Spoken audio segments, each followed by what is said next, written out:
Donc, bonsoir à tout le monde et merci d'être présent pour ce nouveau webinaire proposé par la LTE, donc l'Agence locale de la transition énergétique du Rhône, et par l'ALEC, donc l'Agence locale de l'énergie et du climat de la métropole de Lyon.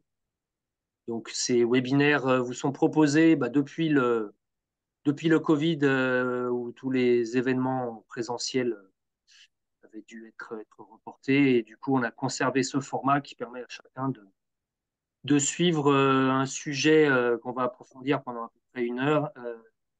Là, cette année, c'est le sixième et dernier webinaire. On recommencera l'année prochaine sur une nouvelle série. Donc, les consignes du soir, les micros et les caméras des participants sont coupés pour plus de fluidité. Si vous avez des questions, elles sont à poser sur le chat. Donc, vous avez un onglet avec marqué, alors pour moi, c'est marqué discussion. Euh, Quand on descend en bas de la fenêtre Zoom, et ce webinaire, il est enregistré. Il sera disponible en replay dans les prochains jours, comme les éditions précédentes, à la fois sur la chaîne YouTube de la LEC et sur la chaîne YouTube de la LTE. Donc, deux intervenants ce soir, Thierry pour la LTE et moi-même, Sylvain pour la LEC. Donc, on est en tout cas content de vous proposer cette nouvelle édition. Je te laisse passer la diapo suivante. Donc, on va rapidement faire un rappel des enjeux de la transition énergétique. On va mettre un petit peu le webinaire dans son contexte, présenter le service conseil et accompagnement auquel vous pourrez faire appel après ce webinaire pour vos projets respectifs. On vous présentera le contexte du chauffage au bois. On aura une première session de questions-réponses. On rentrera ensuite un peu plus dans le détail des systèmes de production de chauffage au bois, sur les aides financières qui peuvent être mobilisables pour s'équiper. Et puis, on prendra une deuxième session de questions-réponses. Donc, concernant la transition énergétique, quelques rappels. Donc, il y a une véritable urgence de la transition énergétique. La COP 21 avait mis comme objectif de limiter le réchauffement climatique à plus 1,5 degré à la fin du siècle par rapport à l'ère pré-industrielle. Il semble qu'on soit déjà au-delà en 2023 de cet objectif. En plus, on est dans l'actualité avec la nouvelle COP qui démarre à Dubaï en ce moment. Pour la France, le but est de diviser nos émissions de gaz à effet de serre par 6, de viser la neutralité carbone à l'horizon 2050 et de viser les 2 tonnes par habitant d'équivalent CO2 en 2050, alors qu'aujourd'hui, on est à plus près de 9-10. Donc, de quoi est fait notre empreinte carbone? Elle se découpe en 4 blocs, on va dire. Un bloc alimentation pour 2,6 tonnes, un bloc transport quasi équivalent pour 2,5 tonnes, un bloc logement, donc 2,2 tonnes, et nous, ça va être particulièrement sur ce bloc-là, on va dire que notre action va se porter. Et puis, un bloc service public divers, etc., etc.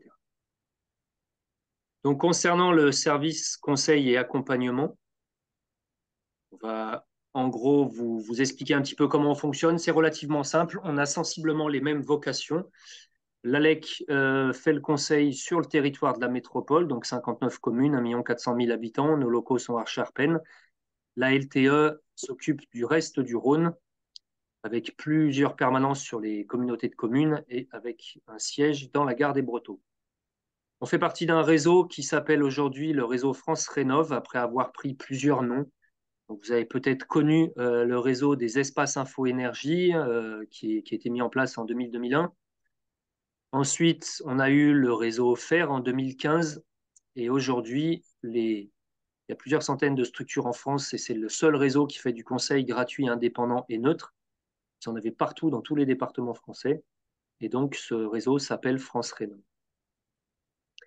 Qu'est-ce que vous allez pouvoir trouver dans nos structures? Bon, déjà, vous allez pouvoir trouver un grand nombre de conseillers énergie-climat qui vont être là pour vous répondre, qui vont vous proposer donc du conseil gratuit, indépendant des fournisseurs d'énergie et de matériaux, sans intérêt commercial. Et on va vous accompagner à la fois sur le volet technique, donc sur les travaux d'économie d'énergie, sur les énergies renouvelables, sur le volet financier, donc notamment combien peuvent coûter les travaux, quelle partie peut être prise en charge par des aides financières. Et sur le volet environnemental, évidemment, selon les solutions choisies, il y aura des impacts différents et donc on essaiera de vous accompagner vers les solutions les plus vertueuses. Au niveau de nos financements, donc vous allez retrouver ici un certain nombre de collectivités locales qui financent nos structures, avec évidemment pas mal de financeurs pour les collègues de l'ALTE, puisque vous reposez, si je ne m'abuse, c'est 11 Comcom sur votre territoire. 12 communautés de communes. 12. Hmm. Okay. Donc voilà, on va aussi essayer dans la mesure du possible de vous entraîner vers de la rénovation globale et performante plutôt que de la rénovation coup par coup.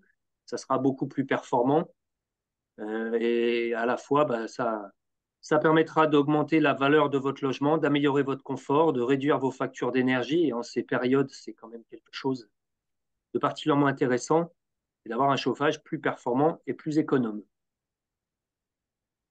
Et donc, on y vient. Est-ce que le chauffage au bois est performant? Donc, après cette mise en bouche, on va dire, du contexte dans lequel ben, vous informez, le bois, que peut-il apporter justement à notre bien-être et à notre confort? Alors, on est considéré comme une énergie renouvelable. Bah, c'est pas par hasard, hein, c'est parce que le bois fait partie du cycle naturel et bien évidemment, il se reconstitue. La question, c'est comment il se renouvelle. Effectivement, aujourd'hui, on peut s'interroger sur cette capacité de renouvellement avec le changement climatique. Donc, il est renouvelable avec certaines limites. Et vous en êtes bien conscient avec l'actualité que cette source renouvelable aura des difficultés à se renouveler rapidement dans les années à venir. Et donc, ce n'est pas parce qu'elle est renouvelable qu'il ne faut pas faire des économies d'énergie et limiter nos besoins, on y reviendra. Mais elle a cette particularité d'être renouvelable, ça c'est évident. Bilan carbone neutre, oui, il faut le comprendre que lorsque l'on brûle du bois, on émet du carbone, mais ce même carbone va servir à la croissance des arbres. Donc, si il n'y a pas une destruction des forêts, mais une reconstitution des forêts, on est dans un équilibre. Si par exemple, mais si la végétation effectivement disparaît, à ce moment-là, le carbone s'accumulera dans l'atmosphère.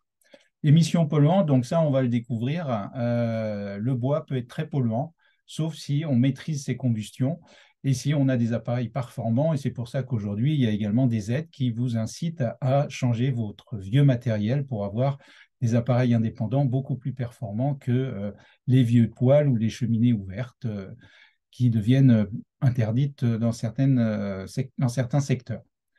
Donc, le bois représente aujourd'hui 35% des énergies renouvelables en France. Il y a beaucoup de gens qui aujourd'hui se chauffent déjà au bois euh, avec différents appareils. Comme je vous disais que c'était une énergie renouvelable, vous voyez aujourd'hui l'évolution de la surface forestière en France. Parce que bah, depuis les années 1900, on a abandonné l'usage du bois au profit des énergies fossiles. Et aujourd'hui, on remet en question l'usage de ces énergies fossiles. Vous savez pourquoi? Le changement climatique. Donc, la forêt a été abandonnée et on retrouve aujourd'hui les usages de la forêt aussi bien pour le bois construction que pour le bois de chauffage. Alors, pour le contexte, hein, puisqu'on vous a dit qu'on allait vous présenter aussi le contexte, 7 millions de foyers aujourd'hui se chauffent au bois, donc c'est une véritable énergie avec des appareils de chauffage individuels. Et le bois de chauffage qui est utilisé par les ménages provient, donc là vous avez les pourcentages hein, de l'exploitation de la forêt, mais il y a également l'entretien des vergers, des haies et de la récupération. La majorité, ce sont des arbres abattus. Alors, est apparu d'autres formats que la bûche. Traditionnellement, c'est la bûche que l'on connaît. Son taux d'humidité, on y reviendra, il est important qu'il soit inférieur à 23%, ça veut dire un bon séchage, aller le plus possible vers 20%. Le granulé, c'est un nouveau combustible qui est apparu sur le marché il y a une vingtaine d'années. Là, vous voyez que c'est un granulé, c'est un combustible qui est fabriqué à partir de sueur, et son taux d'humidité est très faible, 10%, c'est de la matière sèche quasiment. Et puis, il y a la plaquette. La plaquette, c'est tout simplement du bois, des branchages qui sont valorisés sous forme de plaquettes, donc broyés, et qui peuvent être également utilisés dans des chaudières, alors que le granulé a la particularité d'être utilisable en appareil indépendant, c'est-à-dire des poêles, et à la fois dans des chaudières. La bûche peut aussi être utilisée dans des chaudières. Vous avez au-dessous les différentes labels de qualité, puisque ces produits sont suivis et ont des marques de qualité, des labels de qualité. Alors, je vous l'ai dit, l'important pour qu'on ait une combustion efficace, avec un rendement, on parle de rendement de l'appareil, il faut que le combustible soit le plus sec possible, sinon il va falloir brûler de l'énergie pour évacuer cette humidité. Donc, vous avez là, au-dessous, un bois qui n'est pas sec, avec une humidité à 55%, eh bien, son pouvoir calorifique est de 1898 kWh par tonne uniquement, alors que, vous voyez, il double lorsque on a réduit son taux d'humidité. Alors, vous avez des petits appareils comme ça, humidimètres, qui permettent de vérifier l'humidité du bois bûche. Le granulé, ce n'est pas utile, c'est un produit qui est standardisé et qui est fabriqué d'une façon industrielle. Lorsque l'on fait son bois ou que l'on achète son bois bûche, mais ça va être la même chose pour le granulé, il faut le stocker dans un milieu qui n'est pas humide, si on veut qu'il puisse justement sécher. Alors, le granulé est déjà sec, mais qui ne reprenne pas de l'humidité. Pour le bois bûche, il faut qu'il soit abrité et qu'il soit surtout ventilé. C'est la ventilation qui va permettre d'extraire l'humidité qu'il contient. Et il faut en général 2 ans pour obtenir un bois. Au-delà, il ne va pas sécher davantage, hein. On aura les 20% d'humidité. On conservera toujours 20% d'humidité, mais il faut qu'il soit bien ventilé et fendu le plus possible, hein. Plus il est fendu, plus il va émettre l'humidité qu'il contient, évacuer l'humidité qu'il contient. Vous avez eu des inquiétudes sur la fourniture de granulés l'année dernière. Elle s'explique par plusieurs raisons. Ben, effectivement, une tension sur le marché liée à l'attrait pour le granulé, parce qu'il y avait des financements, des aides pour acheter des appareils indépendants granulés.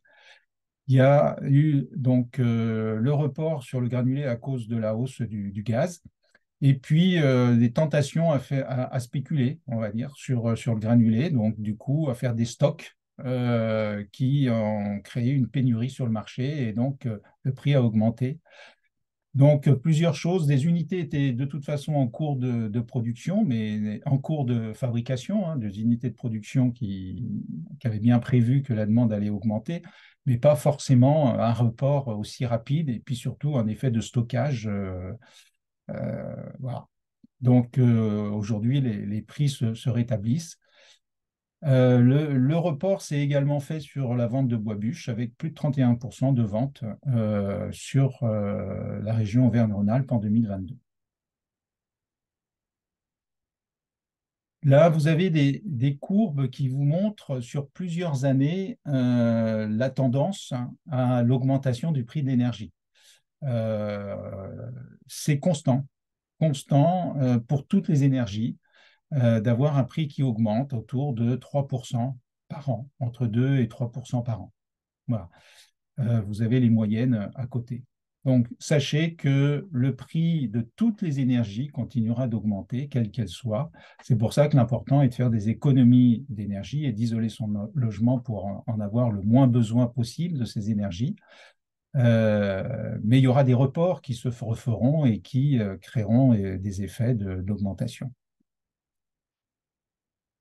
Sur le bois particulièrement, vous avez sur les 3 dernières années, là, le prix constaté par l'ADEME. Et donc, vous voyez que le bois bûche, donc précisé en 33 centimètres, à 4 centimes le kilowattheure, donc en 2021-2023. Vous avez le granulé qui est un petit peu plus cher, hein, à 6 centimes le kilowattheure. Et en comparaison avec le gaz et le fioul, vous avez en 2021, euh, bon, assez proche, et vous avez les augmentations après en 2023. Le bois bûche reste de toute façon compétitif, hein, mais avec les inconvénients de la manutention du bois bûche, qui ne peut pas être automatisé comme c'est le cas du granulé ou de la plaquette. Le contexte de la pollution du bois.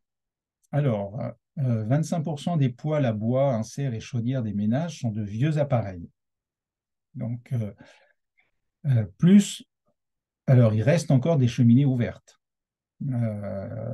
Celles-ci sont effectivement fortement polluantes.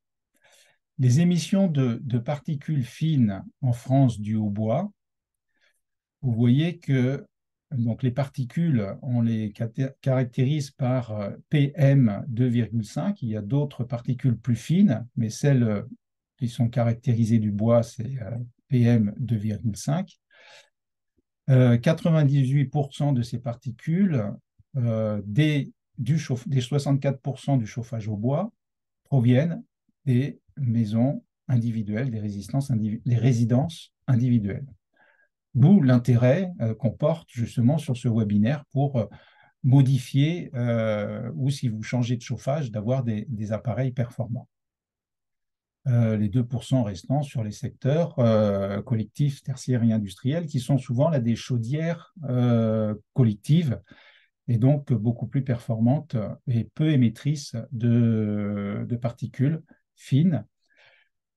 Et donc l'autre partie en bleu, c'est les particules fines, donc un petit peu moins de la moitié, ce sont les transports, bien évidemment, l'agriculture, les industries et le brûlage à l'air libre des déchets verts, donc qui est quasiment interdit, hein. Vous savez que vous pouvez avoir une amende de 480 € d'amende si vous brûlez vos déchets verts au lieu de les apporter en déchetterie qui, normalement, les valorise ensuite en compost. Des obligations par rapport à la réglementation bois. Donc, sur les factures, les vendeurs devront afficher les caractéristiques du bois que vous achetez, son taux d'humidité et indiquer s'il est prêt à l'emploi ou s'il doit être séché et son temps de séchage. Donc ça, c'est à peu près approximatif, hein. Quand je vous ai dit, il faut 2 ans pour sécher du bois bûche sous abri fendu, si on veut avoir la certitude qu'il soit bien sec. Sur la métropole de Lyon, depuis avril 2003, les foyers ouverts sont interdits. Donc, il s'agit des cheminées classiques, hein, anciennes. D'où l'intérêt. De toute façon, il n'y a aucun intérêt d'utiliser ce type d'appareil puisque vous perdez toute l'énergie, hein, 10% de rendement, c'est 90% de perdu. Donc, 90% de votre argent part en fumée sans être transformé en chaleur et vous polluez la métropole. Des obligations aussi pour les entreprises qui commercialisent des lots de bois de moins de 2 mètres cubes. Ils doivent vous vendre un bois qui est prêt à l'emploi, c'est-à-dire déjà séché. Voilà pour cette première partie. Est-ce que Mon collègue Sylvain a recueilli des questions. Alors, on a deux questions et j'encourage les gens à aller sur l'onglet du coup Q&R, questions et réponses pour poser vos questions. Donc, une question sur la pollution du chauffage au bois et notamment la pollution aux microparticules. Quelqu'un qui a entendu dans une émission que même les plus récents appareils seraient producteurs de grandes quantités de particules qui engendreraient une bonne part de la pollution hivernale, et notamment quand ils fonctionnent au ralenti.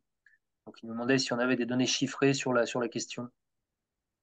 Alors, les données chiffrées, c'est difficile de les avoir puisqu'on est sur des maisons individuelles, donc on ne va pas enquêter chez tout le monde sur comment ils utilisent leur appareil. Ce qu'il faut comprendre, c'est que les appareils, ce qu'on appelle appareils indépendants de chauffage au bois, qui vous sont vendus aujourd'hui, sont vendus pour être utilisés avec une règle d'emploi dans les meilleures conditions. Après, on n'est pas derrière le fonctionnement des utilisateurs. Donc, on y reviendra dans la deuxième partie sur le processus de combustion du bois bûche. Effectivement, il faut considérer que le bois bûche et le bois en général est une source de pollution considérable lorsqu'on y met le feu, parce qu'il contient un ensemble de gaz, de particules. Ce n'est pas que du métal, du méthane. Hein, le gaz méthane, quand vous achetez du gaz, c'est du méthane, c'est du CH4. C'est constitué de plusieurs combustibles. Et donc, ça fait un petit peu un mélange, tout ça, qui va brûler à des chaleurs différentes. Et donc, si on n'obtient pas les bonnes chaleurs, eh bien, ces différents gaz vont partir avec ces particules sans être brûlés. Donc, dans l'usage de votre poêle, il est important pour le faire brûler, d'apporter, je réinsisterai tout à l'heure, d'apporter de l'oxygène, parce que le bois se transforme en chaleur que s'il a de l'oxygène. Sinon, il se consume et à ce moment-là, il va venir encrasser vos cheminées et également émettre des particules et différents gaz polluants qui ne seront pas transformés en chaleur. Et si on multiplie effectivement ces usages, on va dire inconsidérés, hein, qui n'est pas bénéfique pour votre besoin de chaleur et qui n'est pas bénéfique pour l'environnement, et bien, si ça se multiplie, ça peut créer effectivement des pollutions importantes. Il faut savoir qu'au 19e siècle, lorsqu'on utilisait beaucoup le bois, eh bien, vous avez entendu parler du fog sur Londres. Eh bien, c'était dû effectivement à la mauvaise combustion des différents de l'industrie. Ils ont élevé les cheminées pour pouvoir évacuer ces combustions imparfaites. On appelle ça de combustion imparfaite. Il faut dire aussi qu'avec les systèmes aujourd'hui notamment de double combustion, enfin voilà, en rebrûlant les gaz de combustion, on arrive quand même aussi à bien améliorer, à bien faire baisser les émissions. En tout cas, on a d'autres questions qui sont là. Donc, on nous dit 2 ans de séchage pour les feuillus, d'accord, mais il a entendu qu'il fallait au minimum 3 pour les résineux. Est-ce qu'on confirme? Alors, c'était plutôt l'inverse, nous, qu'on entendait. C'était plutôt, dans les bruits qui circulaient, c'était plutôt qu'il fallait moins de temps pour les résineux que pour les feuillus. Après, il peut y Oui, avoir d'autres inconvénients de brûler du résineux. oui, le résineux n'est pas conseillé hein, c'est pas un bois qui est conseillé d'être brûlé puisque il va porter, il est plus collant. Hein, et donc, qu'il y ait 3 ans ou 2 ans, de toute façon, là, ce qu'il faut comprendre dans le séchage, c'est que c'est la première année où ça va perdre le plus d'humidité. Et la deuxième année, on est en train d'évacuer l'humidité résiduelle. Mais si on continue 3 ans, 4 ans, on va continuer à éliminer le résiduel. La difficulté, c'est que ce résiduel, c'est sur les 20% restants, 25% à 20% restants. Et il suffit que le temps extérieur soit humide pour que le bois réabsorbe de l'humidité.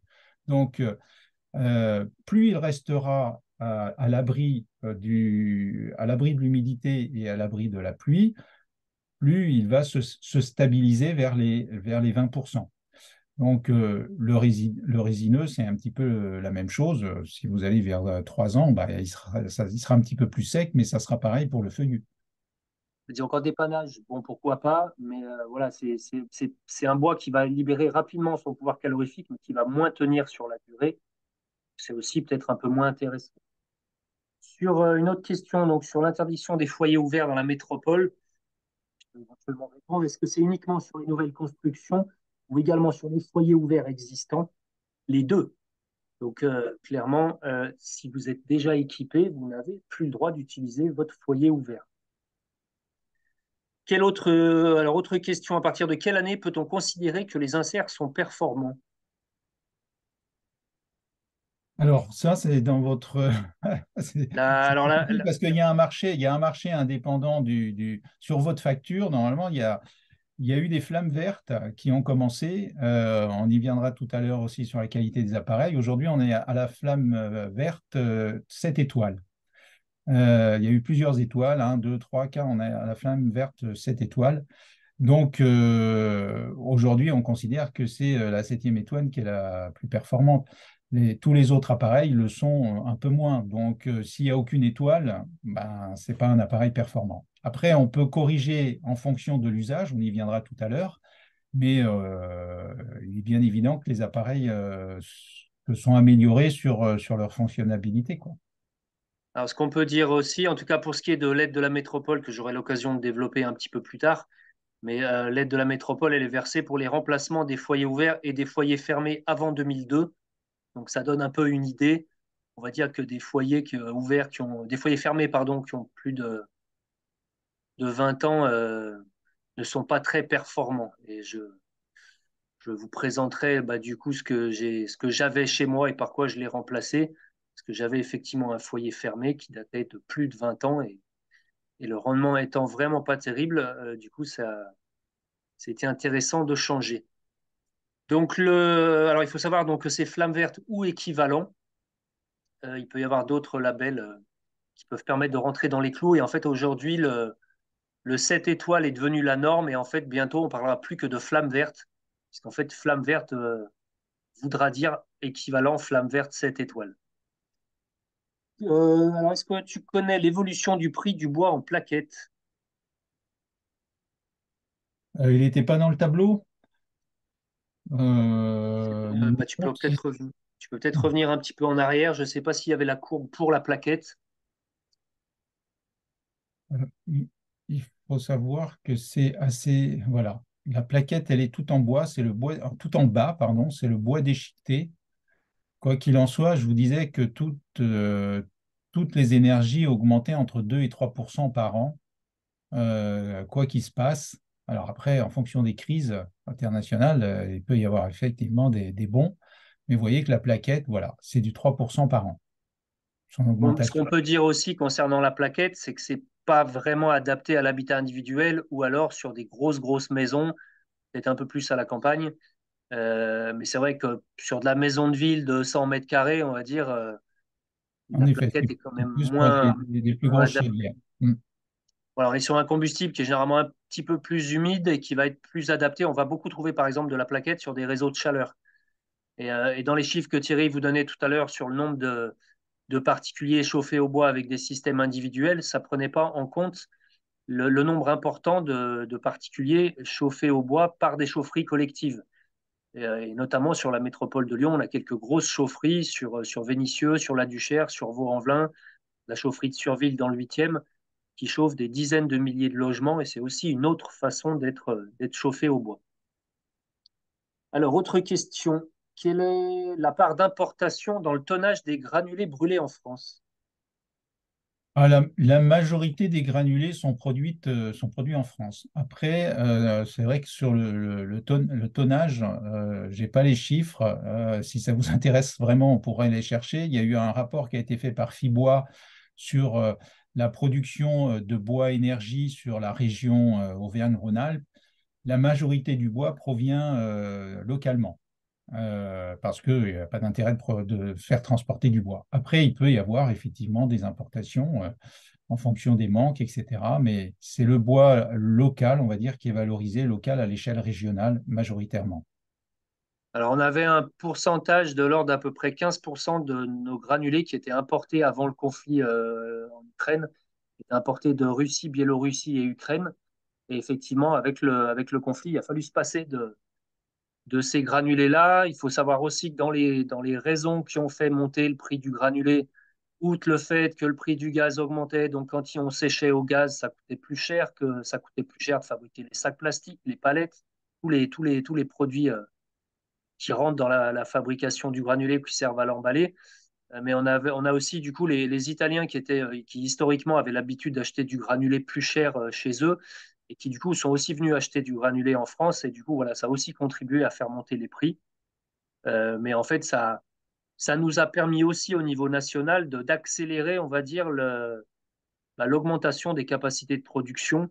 Et effectivement dans les prochaines années on a déjà réussi à après un pic important de montée des prix à faire redescendre les prix et dans les années qui arrivent, on devrait de toute façon avoir l'essentiel de la production qui sera assuré en France. On a un potentiel de bois très important en France, donc la majorité des granulés proviendront du territoire. Question suivante. Alors, une question, si c'est pas trop hors sujet, quelqu'un qui aimerait savoir si on obtient un meilleur DPE avec un chauffage au bois ou avec une PAC, pompe à chaleur. Alors là, votre DPE existant, il dépend d'abord de de l'enveloppe du bâtiment. Vous avez donc une pompe à chaleur qui fonctionne et qui doit avoir un COP, un bon COP de coefficient de performance, qu'on appelle, qui doit être supérieur à 3 si les conditions de son fonctionnement le permettent. Euh, donc, un poêle, si les conditions sont optimum pour utiliser la pompe à chaleur, il n'y a pas de raison de rajouter un poêle à bois. Le poêle à bois, il va avoir une pertinence si effectivement votre pompe à chaleur ne peut pas donner l'énergie que vous souhaitez. Ça veut dire qu'il y a trop de déperdition dans votre logement. Vous ne pouvez pas fonctionner en basse température comme c'est ce qui est très conseillé pour l'usage d'une pompe à chaleur. Et à ce moment-là, il va falloir donner un petit peu plus de puissance à votre besoin de confort et le poêle à granulés pourra y répondre.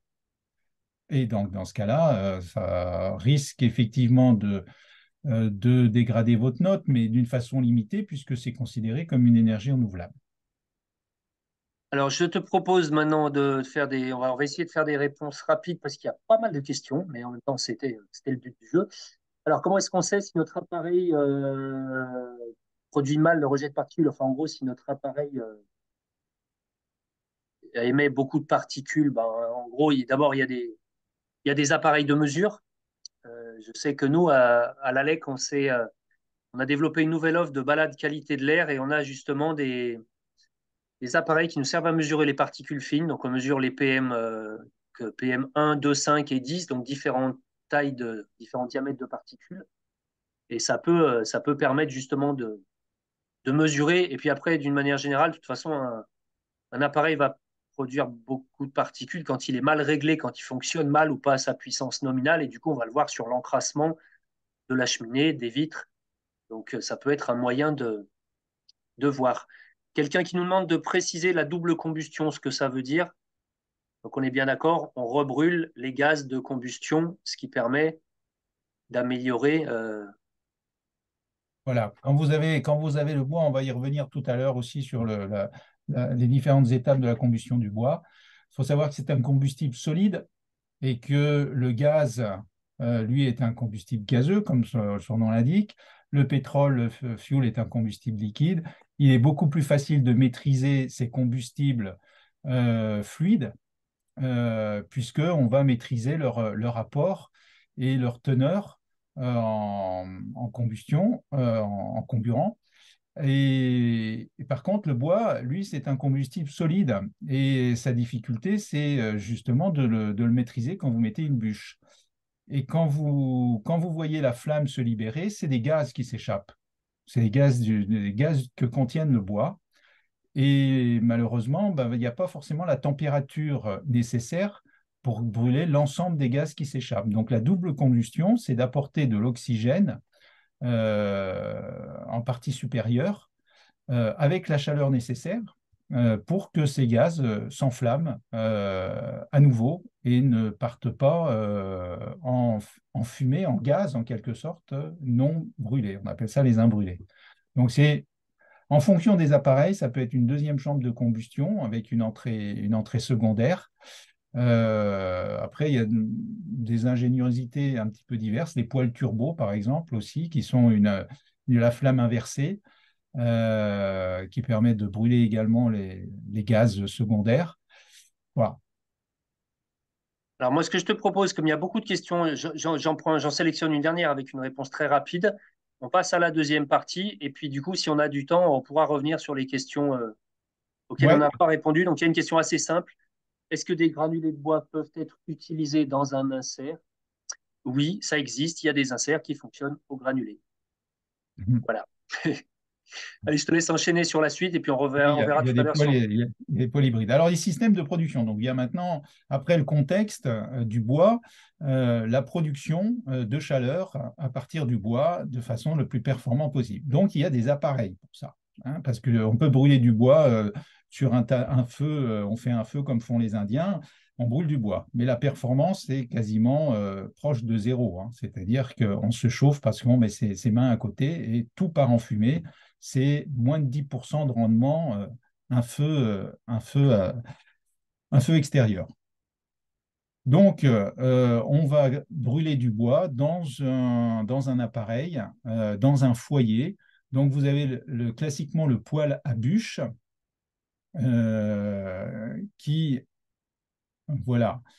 Alors, le charme de la flamme, l'indépendance électrique, puisque s'il y a une panne de courant, il fonctionne toujours, et vous pouvez utiliser un combustible local, ramasser du bois, le faire sécher, et ça fonctionne. L'autre appareil indépendant, le poêle à granulés, là, il faut que vous achetiez le combustible. Par contre, vous avez le confort de l'autonomie, c'est-à-dire il est automatisé. Il peut avoir un thermostat d'ambiance. L'allumage peut être automatique, se fait à distance ou programmé à l'avance. Le rendement, donc vous voyez en bas les rendements, on arrive à 95% de rendement, tout simplement parce qu'on est aussi proche de la performance d'une chaudière gaz, puisqu'on a fluidifié le combustible sous forme de granulés, ce qu'on ne fait pas avec une bûche. Ce n'est pas possible. Une fois que vous avez mis la bûche, vous ne pouvez plus la retirer. Et ensuite, le poêle de masse qui a un fonctionnement très différent, c'est-à-dire qu'il ne fonctionne pas au fil du besoin, comme on pourrait faire avec le granulé. Vous avez froid, vous remettez la vis qui apporte le granulé va s'accélérer, et puis il fait plus chaud, ben, on arrête d'apporter du combustible, comme pourrait faire une chaudière gaz et une chaudière fuel. Le poêle de masse fonctionne d'une façon différente. On met une charge de bois bûche très importante dans le foyer. Ça chauffe à très haute température en 2 heures. Et ensuite, le feu, la combustion s'arrête. Et le poêle va émettre sur les 24 heures suivantes, d'une façon lente, la chaleur qu'il a emmagasinée. Là, vous avez une autonomie importante, vous avez un confort en inertie, mais vous n'avez aucun réglage possible. Le rendement, en fonction de la combustion et du bois, peut atteindre 80%. Et puis après, vous avez le radiateur adossé à un appareil indépendant. Dans ce cas-là, ça veut dire qu'on va chauffer de l'eau avec l'appareil indépendant, qui peut être bûche ou granulé, et qui vous fournit un chauffage central comme le ferait n'importe quelle chaudière. Par contre, il faut alimenter régulièrement l'appareil indépendant au bois. Ensuite, vous avez donc ce qu'on appelle le chauffage central, c'est-à-dire vous remplacez votre chaudière gaz ou votre chaudière fuel par une chaudière dans le local que vous aviez, le local, la chaufferie, on appelle ça une chaufferie, et vous installez la chaudière en question qui va être alimentée par des bûches. Donc, il faut avoir un espace pour stocker. Vous aviez une citerne à gaz ou une citerne à fioul, quand vous êtes sur le réseau, c'est encore plus pratique puisque vous n'avez pas besoin de citerne pour stocker le méthane. Là, il va falloir stocker votre bois et alimenter la chaudière au moins une fois par jour pour qu'elle puisse ensuite stocker cette chaleur dans un ballon tampon qu'on appelle, qui va être de 1000 litres en général et qui distribuera l'eau chaude au radiateur. Vous retrouvez après la chaudière à granulés qui va fonctionner comme le poêle à granulés. Par contre, le silo est beaucoup plus important. Dans un poêle, c'est une petite réserve derrière le poêle. Là, vous avez une grosse réserve qui est connectée à la chaudière via une vis sans fin ou via un aspirateur et qui va alimenter la chaudière en fonction du besoin, comme le ferait le gaz ou le fioul. Et puis, vous avez la chaudière à bois déchiqueté qui fait exactement la même chose, mais qui nécessite, vous voyez, on ne peut pas aspirer le bois déchiqueté, on peut le faire pour le granulé. Là, il faut vraiment que la chaudière soit très proche de la réserve de bois déchiqueté. Bon, les rendements sont à peu près équivalents, 80, 80, 85, 75. La bûche, on y reviendra, la difficulté de la bûche, je vous l'ai dit, c'est le fait de fluidifier ce combustible qui n'est pas possible. Donc, on met la quantité de combustible d'un seul coup, on brûle tout. Et c'est pour ça que le ballon tampon va nous permettre de redistribuer cette chaleur de façon progressive. L'efficacité d'un système de chauffage. Il faut comprendre que vous avez un besoin de chauffage qui va dépendre de la qualité d'isolation de votre logement. Donc, si le logement est très bien isolé, votre besoin est quasiment faible, c'est-à-dire il est quasiment inexistant, je veux dire. Et c'est pour ça qu'on parle de maison sans chauffage, parce qu'une maison très bien isolée, voire dite passive, le simple rayonnement solaire, le simple fait d'habiter la maison, eh bien, on produit une chaleur. Après, il faut apporter un petit complément et les appareils de chauffage aujourd'hui sont surdimensionnés, donc on vient sur des petites pompes à chaleur, des choses comme ça. Si votre besoin de chauffage est plus important, eh bien, du coup, on va se tourner vers des appareils de chauffage et une distribution de chauffage. Donc, c'est la production de chaleur. La production de chaleur, c'est votre poêle ou votre chaudière. Et puis, les émetteurs, qui sont le plancher chauffant ou qui sont les radiateurs. Et quand vous avez un poêle, l'émission se fait directement. Et puis après, des qualités de régulation plus ou moins maîtrisables. Je vous ai parlé du poêle de masse, vous n'avez aucune régulation possible. Vous mettez le bois, et si dans la journée il fait chaud, le poêle de masse continuera à diffuser. Le poêle de granulé, vous pourrez l'arrêter.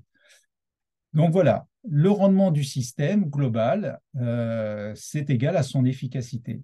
Donc, je ne m'éternise pas là-dessus, mais si on ne prend pas tous ces facteurs-là, eh bien, on ne comprend pas ce que c'est l'efficacité d'un système de chauffage.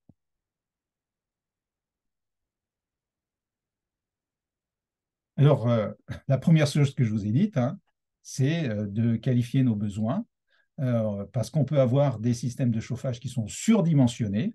Dans ce cas-là, on aura trop chaud et on aura investi dans un chauffage inutile, ou il peut être sous-dimensionné parce que notre isolation est insuffisante. Donc, on travaille d'abord sur les besoins de rénovation, rénovation performante. C'est une chose sur laquelle on radote beaucoup, mais c'est dans l'intérêt des usagers et de leurs factures à venir pour avoir des besoins les plus faibles possibles. Et on va caler à ce moment-là la puissance des appareils. Et sur une maison très bien isolée, un petit poêle à granulés peut suffire si on ne met pas une pompe à chaleur. Donc, on en a parlé, vous aviez pas mal de questions là-dessus sur comment récupérer la chaleur du bois. Donc, il y a 3 étapes importantes qui se produisent dans la combustion du bois. La première, c'est l'évaporation de l'eau. Et donc, si le bois est trop humide, eh bien, le bois va dépenser son énergie pour évacuer l'humidité, pas pour vous chauffer. Donc là, on perd la grande partie de la quantité d'énergie que possède le bois. Ensuite, la deuxième phase, alors ça se passe très vite, bien évidemment, il ne faut pas que ça s'éternise, c'est l'évaporation et la combustion des gaz. Donc, les gaz contenus dans ce bois, le méthane en fait partie, il y a de l'hydrogène, il y a des gaz qu'on ne souhaite pas voir, mais si on les brûle, c'est le formaldéhyde et autres. Si on arrive à des températures assez hautes rapidement, le bois est brûlé. Donc, le bois va commencer à s'enflammer à partir de 200, 250 degrés. Si on n'a pas la température suffisante, ça ne s'enflamme pas. Le bois peut s'enflammer tout seul. C'est pour ça que dans des forêts, s'il fait trop chaud avec une loupe, les brindilles s'enflamment assez vite. Donc, il faut qu'il y ait la chaleur suffisante et l'oxygène qui soit apporté. À ce moment-là, le bois s'enflamme. Et plus vite on apportera l'oxygène et plus vite on apportera de la chaleur, mieux sera la récupération de ces gaz pour les transformer en chaleur. C'est un effet en chaîne. Et ensuite vient ce que vous connaissez, la braise, c'est-à-dire le carbone. Les gaz se sont échappés, il n'y a plus de flamme. Voilà, les gaz se sont échappés en chaleur, si possible, sinon ils se sont échappés dans la cheminée en fumée. Une bonne combustion, c'est du CO2, pas autre chose. Malheureusement, c'est très difficile en bois bûche d'avoir que du CO2. Et il nous reste donc ce carbone qu'il faut continuer à alimenter en oxygène. Ce qui vous permet d'en déduire que si vous fermez le tirage, eh ben, vous n'apportez pas l'oxygène, et donc la chaleur devient insuffisante, et donc les gaz ne peuvent pas s'enflammer, et donc le bois se consume en laissant s'échapper les gaz, un brûlé, polluant, et pour votre rendement, on va baisser en dessous de 50% de rendement, et donc c'est de la perte, c'est de l'argent qui part en fumée. Sur le granulé, vous n'avez pas à maîtriser cette combustion puisque c'est automatisé avec l'apport d'oxygène, le contrôle de la chaleur et le contrôle de granulé. Vous n'allez pas contrôler les bûches que vous avez mis dans le poêle, ce n'est pas possible. Une fois qu'elle est mise, elle est mise. D'où la grosse difficulté donc d'optimiser la combustion du bois bûche. Les particules émises ont un pouvoir calorifique qui peut servir à chauffer votre maison à condition d'être effectivement brûlée. Et pour ça, il faut obtenir une chaleur suffisante dans le foyer et de l'oxygène qui est apporté par l'air. Et là, de se dire comment je maîtrise l'ouverture, le mieux, c'est d'ouvrir. Parce que vous ne pouvez pas maîtriser. Après, vous pouvez regarder comment va la flamme. La meilleure flamme, c'est la flamme bleue. Donc, essayez d'avoir une flamme bleue. Et là, vous êtes dans la combustion parfaite.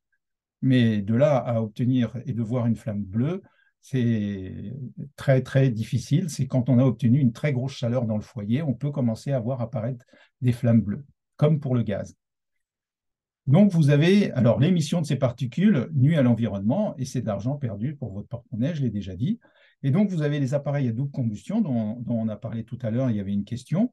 C'est que ces appareils donc, qui sont fabriqués pour faire entrer un air secondaire qui va brûler les gaz en partie supérieure. Et l'intérêt du poêle de masse, malgré on y reviendra si vous avez des questions là-dessus, c'est que comme les gaz vont faire un trajet important au sein du poêle, qui sont des poêles, ce sont des armoires, ces poêles-là, eh bien, on va pouvoir brûler également dans la double combustion. C'est-à-dire cette double combustion va se faire dans le poêle de masse, à condition qu'il soit très chaud. Parce que s'il n'est pas chaud, ça ne marche pas. Voilà, donc contrôler l'air entrant, la taille des bûches, parce que plus les bûches sont fendues, plus c'est facile d'extraire le gaz. C'est pour ça que des grosses bûches, on n'arrive jamais à vraiment les brûler ou les transformer en flammes, ils se consument. Donc, les fendre, d'avoir des petites bûches de 30 cm plutôt que des bûches de 50, donc maîtriser la taille des bûches, et l'évolution des étapes, comme je vous l'ai dit, l'allumage se fait alors par le haut. Pourquoi sauf indication contraire, donc ça, il faut lire le mode d'emploi de votre appareil. Pourquoi par le haut? On a l'habitude d'allumer, alors je passe un petit peu de temps là-dessus parce qu'on est sur le bois bûche. Historiquement, on met dans une cheminée ouverte, on met le bois en forme de tipi, hein, justement, pour chauffer par en dessous. Ce qui est logique, c'est-à-dire qu'on va créer un foyer fermé avec les bûches de façon à maintenir la chaleur le plus vite possible et de faciliter la combustion du bois. Et donc, on allume par le dessous et on se sert du bois pour faire un foyer et maintenir la chaleur. Lorsqu'on est dans un appareil fermé, ça ne se passe pas du tout de la même façon, puisque l'appareil qui est fermé, lui, va maintenir la chaleur. Donc, ce qu'il faut, c'est que les gaz du bois qui vont apparaître en partie supérieure, eh bien, puissent se mettre à brûler le plus vite possible grâce à la chaleur atteinte. Donc, si vous commencez le feu comme une bougie par le haut, eh bien, vous chauffez la partie supérieure de votre foyer et la flamme va descendre progressivement comme une bougie. Et les gaz du bois qui s'échappent vont rencontrer cette partie du foyer qui est déjà chaude, qui a atteint déjà les 200 degrés, et va s'enflammer beaucoup plus rapidement que si vous commencez par le bas. D'où vous avez des vidéos, des tutos sur Internet qui vous montrent comment procéder pour allumer par le haut. C'est le petit bois qui se met par le haut et les grosses bûches qui se mettent progressivement vers le bas. Et donc, on arrive à un rendement meilleur, plus rapide, puisque comme dans une voiture, hein, quand le moteur est froid, on a un mauvais rendement, et quand le moteur est chaud, on a un rendement meilleur. C'est la même chose pour votre poêle, il faut qu'il soit le plus chaud possible et le plus rapidement possible. Donc, les appareils qui visent justement à cette meilleure combustion sont classés en 7 étoiles avec la caractéristique de la flamme verte et des caractéristiques d'émission également qui sont nommées. Et donc, si le fabricant peut démontrer que les émissions de particules de CO2 euh, sont inférieures à la réglementation, eh bien, il est considéré comme un appareil performant et peut bénéficier des aides.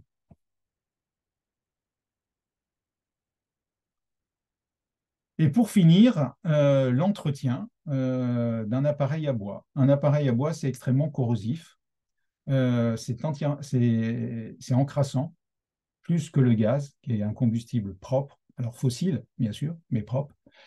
Le bois ne l'est pas. C'est pas un combustible propre. Faut pas dire de mensonge. C'est pas parce qu'il est renouvelable qu'il est propre.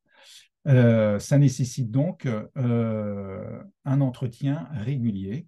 D'abord pour votre sécurité, parce que une cheminée qui est encrassée, c'est le risque d'un feu de cheminée. C'est peu aussi des retours de fumée. Donc ça, c'est pas agréable. Donc, un descendrage régulier, hein, c'est la cendre qu'il faut évacuer, qui peut servir pour le jardin ou d'autres usages. Le ramonage 2 fois par an, un nettoyage complet en hiver pour pouvoir redémarrer la saison suivante. Pour votre sécurité, il existe des poêles étanches, c'est-à-dire des prises d'air à l'extérieur qui évitent de consommer l'oxygène de l'intérieur de la maison et de créer des courants d'air plus importants que pourrait le faire une ventilation. D'où l'intérêt aussi d'éviter d'avoir des retours de fumée. Voilà, ça, c'est la particularité des poêles étanches. J'ai Ce qu'on peut rajouter là sur la diapo, là, tu peux la remettre, c'est que d'abord, bon, les histoires de bûches, de ramonage, ça, c'est pas efficace, donc ça fait pas partie des 2 ramonages qu'il faut faire par an, dont un en saison de chauffe. Et là, clairement, on voit bien, vu la quantité de suie, que le ramonage n'avait pas été effectué dans les temps. Et la petite galette qu'on voit sur la droite, c'est une galette de suie qui a brûlé en fait dans la cheminée. Ça témoigne d'un feu de cheminée. Donc voilà, être très vigilant, euh, sachant qu'il y a des ramoneurs qui font l'effort de monter sur le toit, que voilà, c'est plus efficace de monter aussi sur le toit, de ne pas faire le ramonage que par en bas. Et ça permet aussi de voir s'il y a des éléments qui sont dégradés au niveau des éléments terminaux. Et et s'il y a des soucis éventuels d'étanchéité. On va passer à la suite. Alors, la suite, eh bien, ce qui vous intéresse aussi, c'est les aides à l'installation. Donc, sur la partie du Rhône, il y a ce qu'on appelle les écopasses, c'est-à-dire en fonction des travaux que vous allez faire, vous allez cumuler des points et donc les appareils de chauffage au bois vont être intégrés à ces points. Alors, si c'est juste pour installer un appareil, il n'y aura pas forcément d'aide, mais si vous cumulez des travaux d'isolation de logement plus un appareil au bois, vous pouvez atteindre des points suffisants pour obtenir une aide locale, sachant qu'il y a des aides nationales et des certificats d'économie d'énergie. Donc, peut-être que vous connaissez déjà ces deux modes d'aide. L'aide nationale, c'est la MaPrimeRénov', qui est une subvention égalitaire pour tous en fonction des critères des revenus et des travaux. Et ensuite, vous avez les certificats d'économie d'énergie qu'on peut considérer comme n'étant pas une subvention, mais comme une prime qui va varier en fonction du marché, puisque là, on a des opérateurs énergétiques qui vont vous acheter vos économies d'énergie via votre facture, parce qu'on les appelle des obligés. Ils ont des économies de gaz à effet de serre, et donc ils considèrent vos économies d'énergie comme des potentiels à acheter et vous allez avoir des propositions différentes d'un opérateur à l'autre.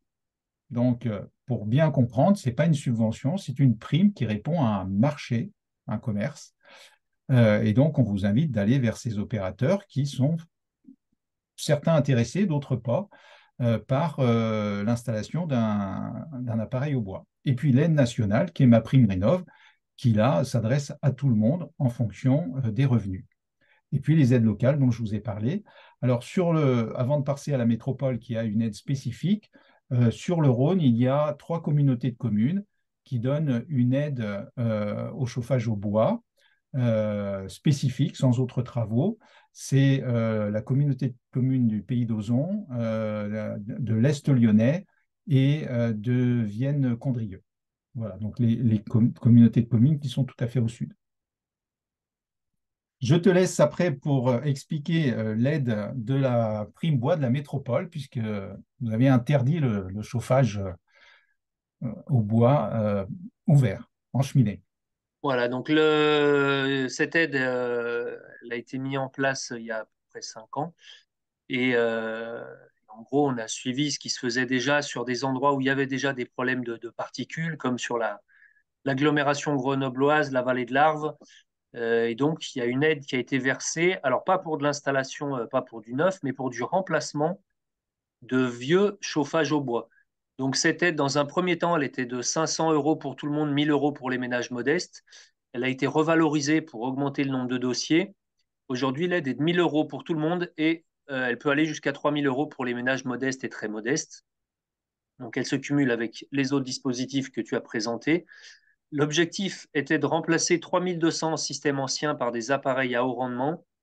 Aujourd'hui, on doit en être à 98% ou 99% de l'objectif. Donc, en gros, normalement, d'ici la fin de l'année, l'objectif sera rempli. Donc, pour toucher cette aide, il faut habiter l'une des 59 communes de la métropole de Lyon. Il faut habiter en résidence principale achevée depuis plus de 2 ans. Il faut remplacer un chauffage, donc un foyer fermé ou un insert d'avant 2002. Il faut qu'on s'engage à faire détruire son ancien système de chauffage au bois. Donc ça, c'est un engagement sur l'honneur avec des photos de l'ancien système. Et il faut qu'on installe un appareil donc, qui soit labellisé flamme verte ou équivalent et qui soit installé par un professionnel RGE, donc reconnu garant de l'environnement. Alors, les primes, hein, en 2018, il y en a eu 255, en 2019, 367, etc. On est monté jusqu'à plus de 800 primes en 2022. Donc, plus de 2 500 000 euros d'aides qui ont été versées et donc 15% pour les ménages modestes. Ce qui est important, c'est aussi de voir la facture moyenne. Aujourd'hui, la facture moyenne, donc pour un poêle à bûche, elle est de 4 900 euros. Elle est de 5 100 euros pour un poêle à granulés et elle est de 6 300 pour un insert. Euh, voilà, avec une augmentation en 5 ans. Alors bon, c'est peut-être un peu plus cher sur la métropole que sur le reste du Rhône. En tout cas, ce qui est intéressant, c'est de voir aussi ce que les gens ont fait. C'est-à-dire qu'il y a 634 personnes qui avaient des foyers ouverts qui sont passées à un foyer fermé. Il y a 267 personnes qui sont passées d'un foyer fermé pas très performant à un foyer fermé très performant. Tu peux remettre là la suivante. Il y a presque 1000 personnes qui sont passées d'un foyer fermé à un poêle. Donc voilà, bon, différents choix possibles. Donc les gens qui étaient du principal, chauffage bois principal, qui sont restés en chauffage bois principal, donc 56%. Ceux qui sont restés de l'appoint vers l'appoint, 32%, mais on a quand même 11% qui sont passés de chauffage d'appoint vers un chauffage principal.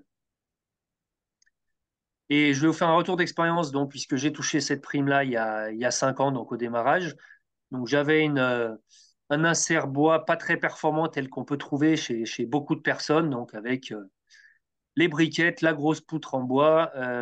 Et effectivement, bah, j'avais chaud à 1 mètre et j'étais obligé de me chauffer à l'électrique. Donc c'était une maison toute électrique.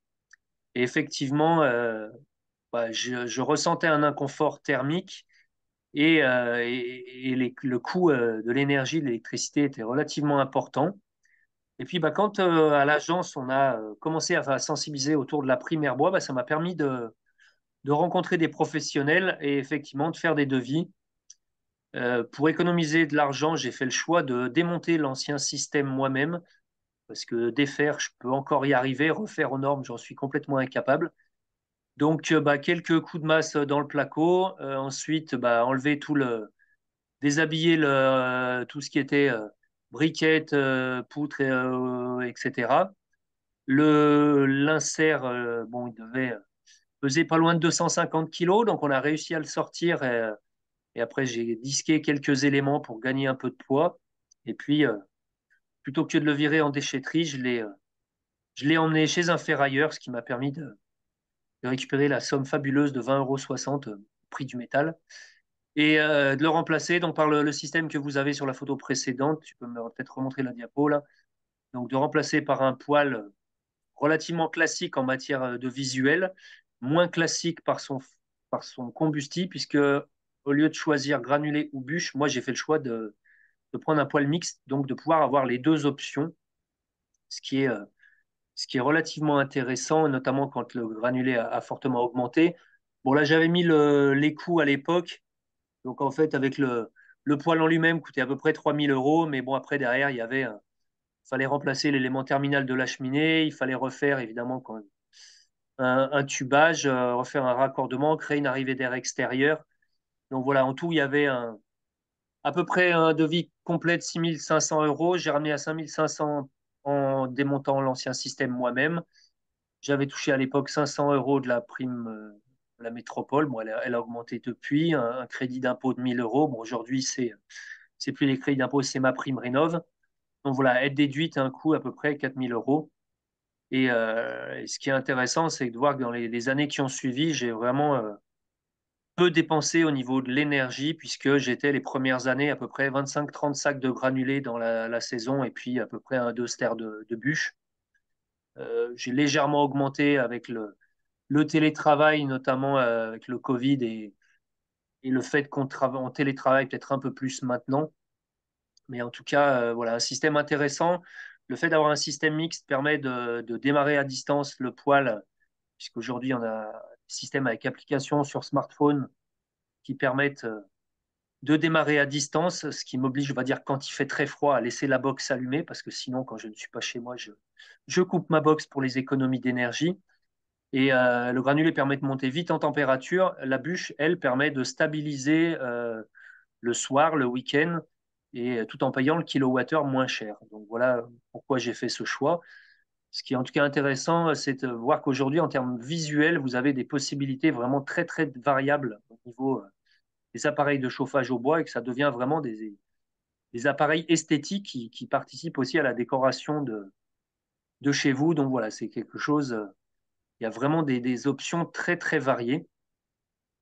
Et donc, on a prévu une deuxième session de questions-réponses. Donc, je vais déjà prendre un certain nombre de questions qu'on n'avait pas pu traiter et qui sont arrivées. Et clairement, on aura sans doute du mal à traiter toutes les questions. Donc, on va essayer, Thierry, d'y répondre rapidement. Quelqu'un nous dit qu'il existe des poêles à granulés qui fonctionnent sans électricité. Est-ce qu'on a un avis sur cette technologie? Alors, nous, la vie, c'est un petit peu difficile de faire l'état des lieux de chaque appareil. Vous avez des enquêtes qui sont réalisées par les associations de consommateurs. Le principe, c'est que le granulé va tomber d'une façon par son propre point. Et donc, vous avez une régulation qui est forcément moins performante que si c'était automatisé, hein. Ce qu'il faut comprendre, c'est l'automatisation qui permet de régler à la fois l'arrivée du combustible, la chaleur et l'oxygène. Donc, si c'est par gravité, voilà, cherchez le mot, si c'est par gravité, ça marche, mais la régulation est moins bonne, c'est évident. Voilà, on va perdre un petit peu de l'intérêt du granulé, qui est notamment du fait qu'on peut le démarrer à distance. Tout à fait. Hmm. Sur un silo textile, est-ce qu'il y a de l'entretien à prévoir? Donc là, on va être plutôt sur des chaudières à bois granulé. L'entretien, non, pas plus que lorsque... Non, vous n'avez pas un entretien spécifique sur le silo en textile. Après, il y a peut-être des... Bon, il faudra suivre les conseils du fabricant, mais je ne connais pas un entretien sur le stockage du granulé. Alors, on nous demande si les poêles mixtes sont aussi performants que les poêles monocombustibles. Alors, un tout petit peu moins, puisqu'on va dire que c'est un optimum. On essaye de trouver on va dire un mix. Donc, on est légèrement moins, mais ça se joue à quelques pourcents. Et, euh, et on va dire qu'une partie du rendement est aussi liée au bon usage, et notamment à ce que Thierry a abordé tout à l'heure. Donc, voilà, moi, je crois que le poêle que j'ai acheté doit être donné à 80% en bûche et à 85 en granulé, quelque chose comme ça. Enfin, voilà, on peut être Oui, légèrement moins il y a performant. des améliorations, beaucoup qui ont été faites hein, Ouais. sur les poêles mixtes. Il y a un dossier là qui est paru dans la Maison écologique sur le sujet. Voilà. Après, chaque fabricant a ses spécificités, hein.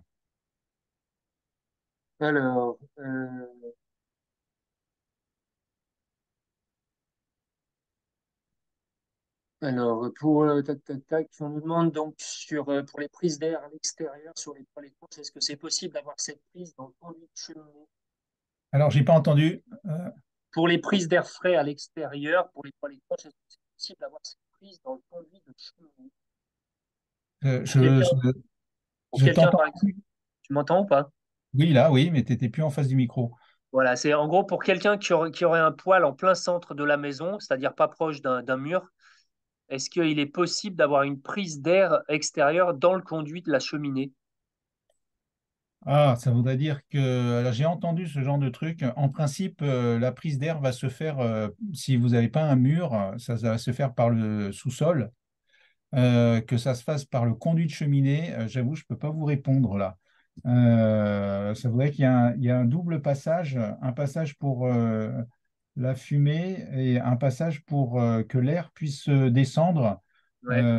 Physiquement, c'est pas simple. Ouais, moi j'en ai pas, en tout cas, j'en ai pas entendu parler. Ça veut pas dire que ça n'existe pas, mais Non, c'est mais vrai que bon, il faut en plus physiquement, c'est il faut avoir un sous-sol pour les gens qui ouais. ont cette Mais vous option. comprenez que physiquement, c'est pas simple parce que faire descendre de l'air alors que l'air est chaud et qu'il monte, Ouais.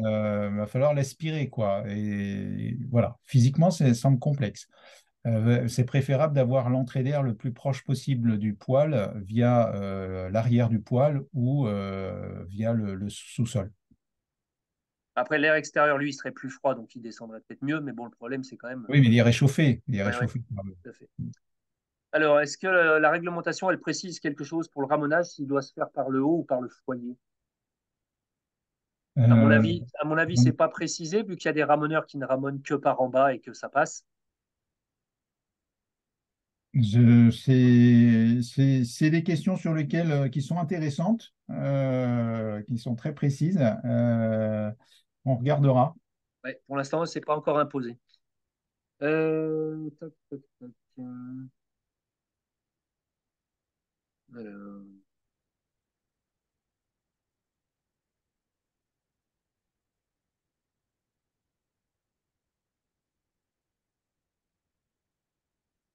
donc, je ne sais plus si on avait répondu à celle-là. On nous demandait. Alors, attends.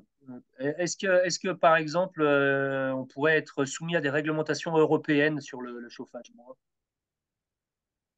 Bah, s'il y avait des obligations européennes, de toute façon, il faudrait qu'elles soient retranscrites dans le droit national. Donc, pour l'instant, c'est les règles nationales qui s'appliquent, hein. Ouais.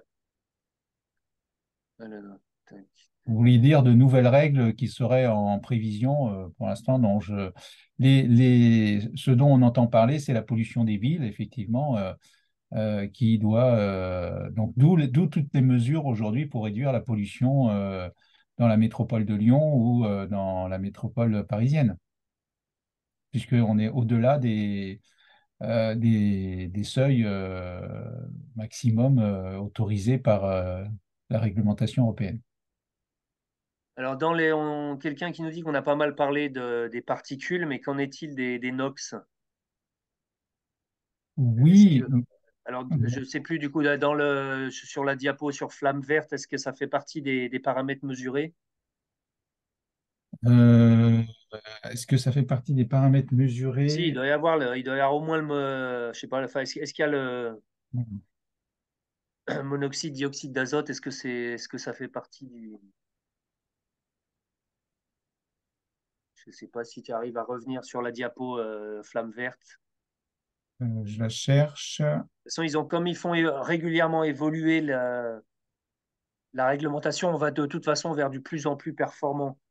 Donc là, on a quoi? On a le rendement, on a le Le- monoxyde de carbone, on a on a le, on n'a pas forcément les NOx là-dessus.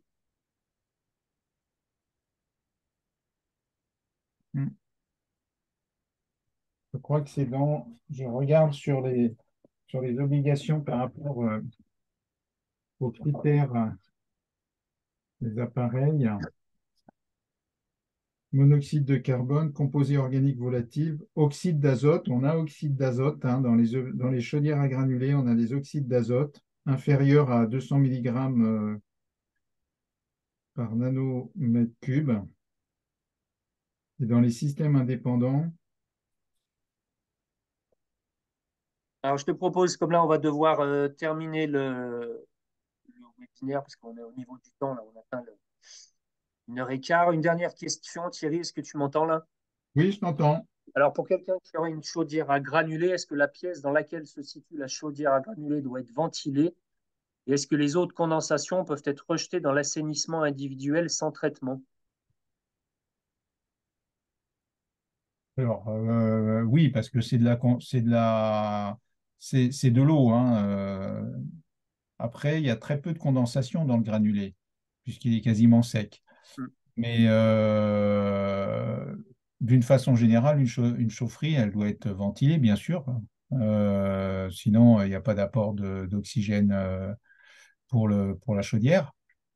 Donc, il y avait plusieurs questions, hein. Il y avait, est-ce que ça doit être ventilé? Oui, il faut de l'apport d'oxygène pour une chaufferie. Hmm. Et ensuite, si cette chaudière est à condensation, donc va créer du condensat, bah, c'est de l'eau, hein. Donc c'est évacué dans le système classique. Ouais. Et allez, une dernière question pour la route. Quelqu'un qui nous demande comment savoir si un insert bois déjà installé depuis plusieurs années peut accepter des granulés de bois. Si je ne m'abuse, les inserts qui brûlent du granulé sont des inserts spécifiques granulés de bois, non? Oui, ça n'a aucun intérêt de mettre du granulé dans un appareil à bûche qui n'aurait pas été ce qu'on appelle un appareil mixte qui est conçu pour les deux. Et qui, en général, il y a deux chambres de combustion différentes hein, parce que c'est pas la même façon de brûler. Vous avez compris que dans un foyer à bûche, il faut atteindre une température très rapide et vous ne pouvez pas maîtriser la combustion. L'intérêt du granulé, c'est de maîtriser la combustion Donc, les foyers ne peuvent pas être conçus de la même façon. Sur le tien, il y a deux foyers différents ou c'est le même foyer, Moi, Sylvain? c'est le même. Mais là, la question, c'était plus pour quelqu'un qui aurait un insert bûche classique.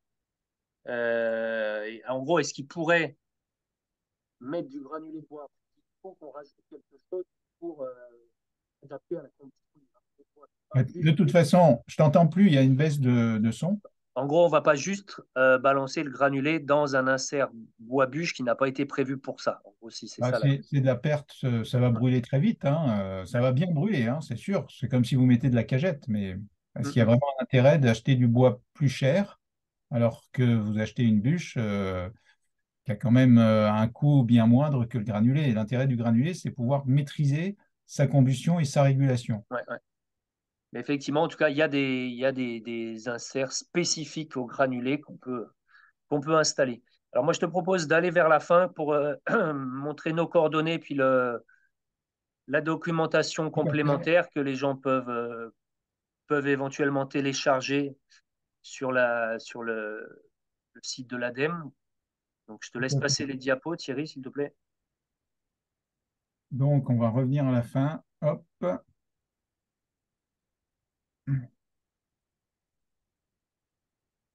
Hop, donc ça, c'est nos coordonnées. Il y a un seul numéro. Donc, si vous voulez aller plus loin, l'idéal, c'est de prendre rendez-vous avec un de nos conseillers, en tout cas téléphoner. Il y a des collègues qui peuvent vous répondre tous les jours par téléphone, voire vous recevoir en rendez-vous pour des projets précis.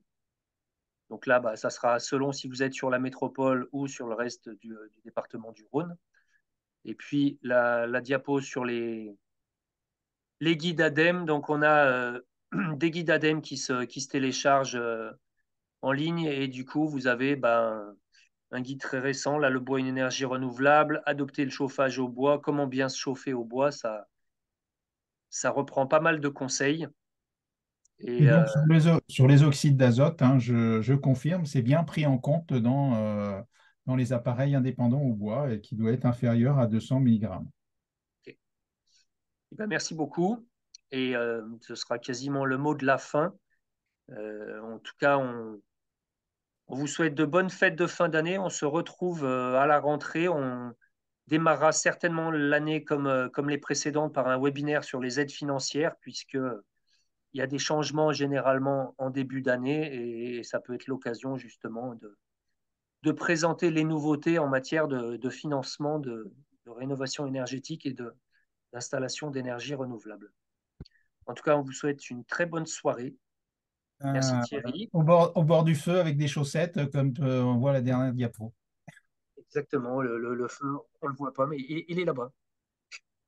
Bonne soirée à tout le monde et à Allez, très bientôt. bonsoir. Au revoir.